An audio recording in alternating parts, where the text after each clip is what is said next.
Ok, estamos chegando no Distrito Federal, na cidade de Ceilândia, uma das cidades satélites, para conversar com o Edson, historiador.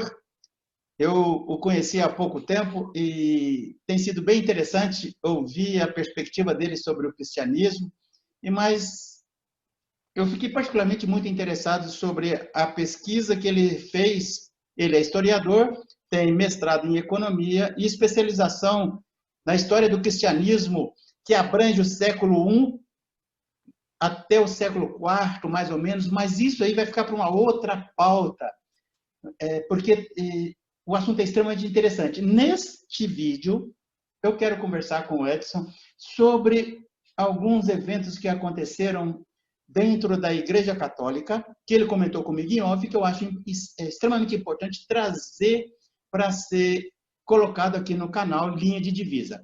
Então, Edson, por gentileza, se apresente para quem não conhece você. Meu nome é Edson, sou Edson Rodrigues da Silva. É o 10º baiano de uma família de 13. Não sou baiano, mas nasceram na Bahia. 7 dos meus irmãos nasceram na Bahia. E nós somos um total de 13.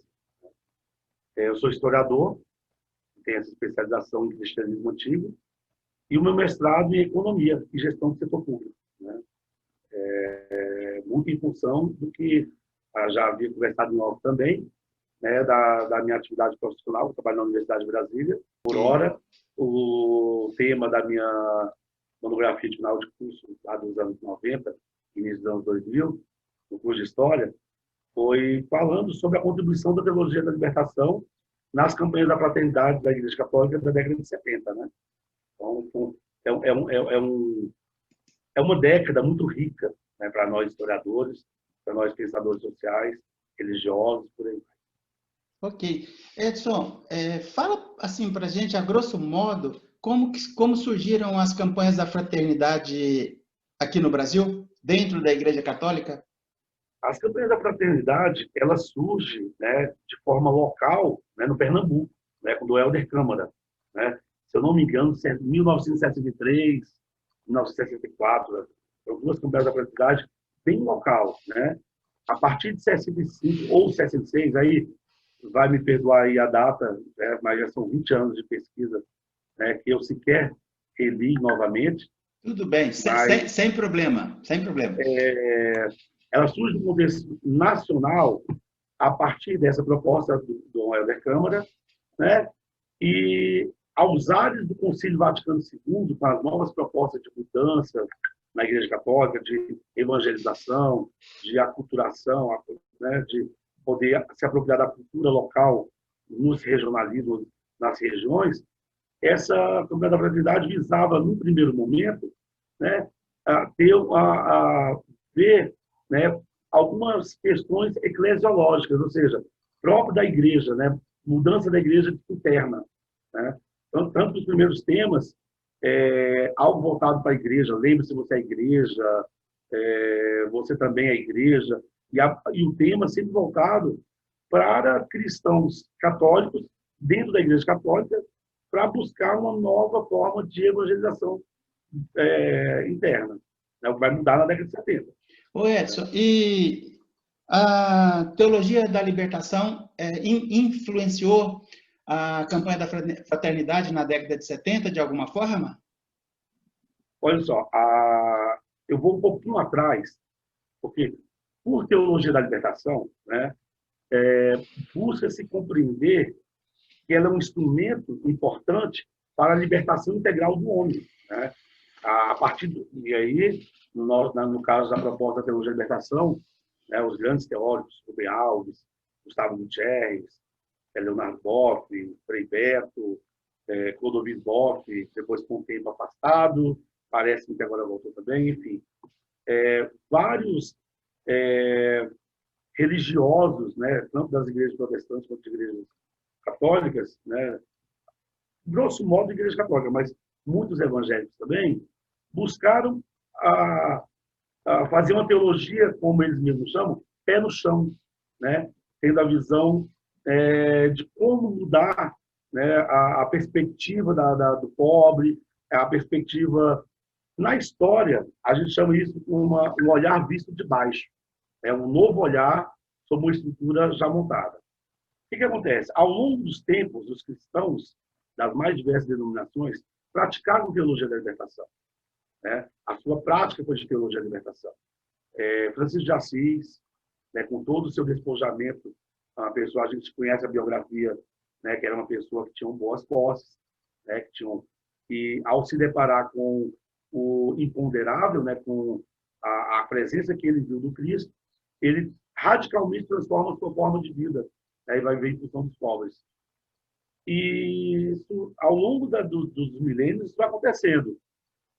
Existe na Itália, e aí eu não posso nem falar que é um pressuposto ou uma prévia da teologia da libertação, mas é algo parecido com a teologia da libertação.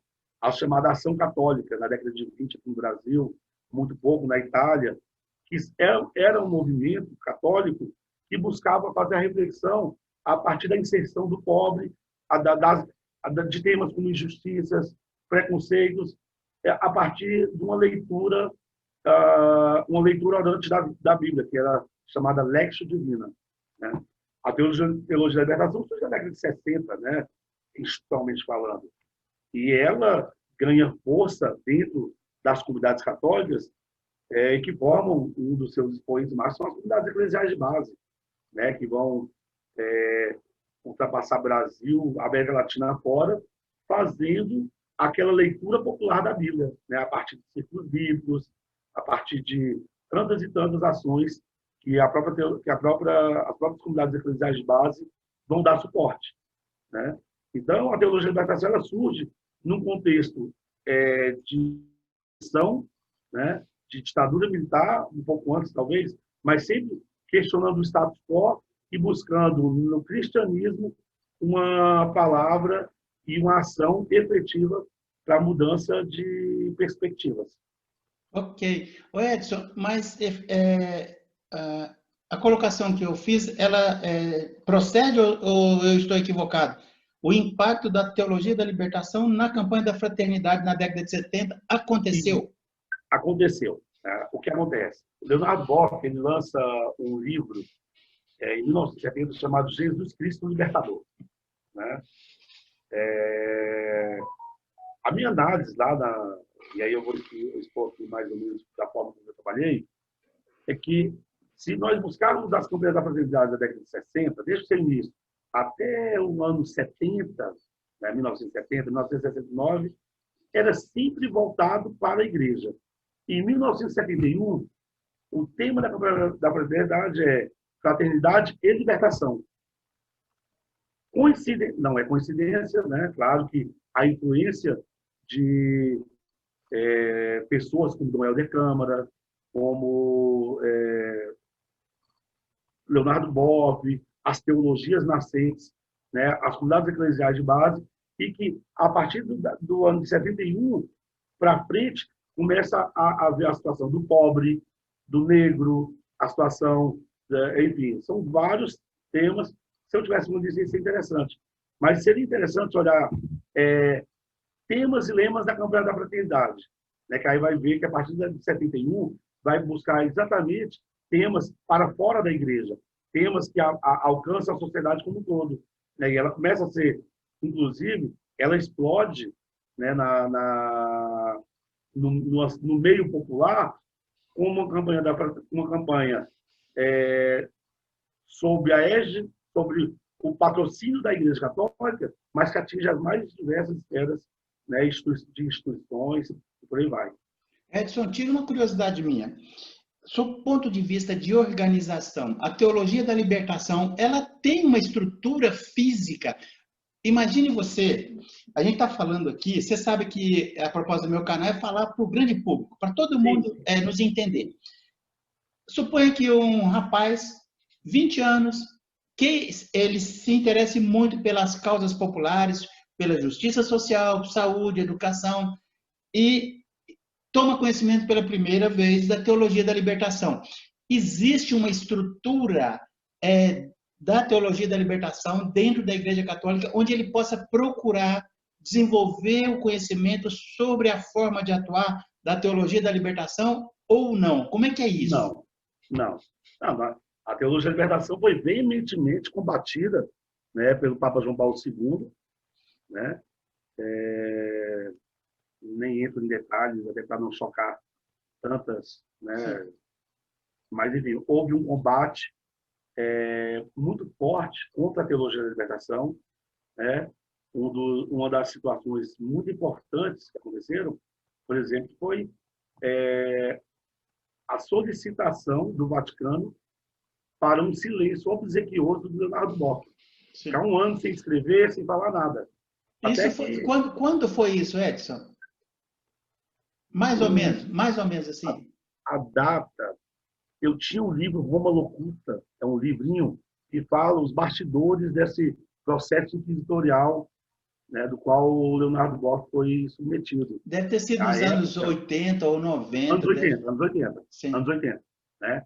Então, Edson, assim, ó, aqui é um bate-bola mesmo, para ficar claro. Então, não existe a pessoa se procurar hoje onde se dirigir para conhecer a estrutura, a organização, isso não Não, existe. não, não. Você vai E ter. como é que você vê isso? Não seria bom que tivesse?